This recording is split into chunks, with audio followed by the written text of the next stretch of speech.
28 অক্টোবরের ঢাকা পল্টনের হত্যার স্মরণে ঐতিহাসিক ট্রাজেডি দিবস তথা ঐতিহাসিক পল্টন হত্যা দিবসে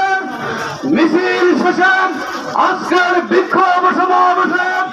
এ পর্যায়ে বক্তব্য রাখার জন্য আহ্বান করছেন বাংলাদেশ জামাত ইসলামী ফেরিজা মজলিসে শুরার অন্যতম সদস্য বাংলাদেশ জামাত ইসলামী সুরাজ উপজেলার আমির জনাব জনতা মৌলানা মোহাম্মদ মুস্তফা সাহেবকে বক্তব্য রাখবেন জনাব মৌলানা মোহাম্মদ মুস্তফা।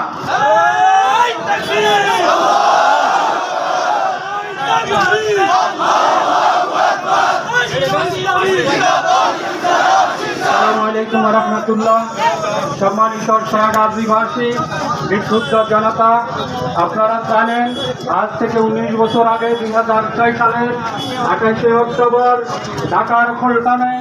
বাংলাদেশ জামাত ইসলামী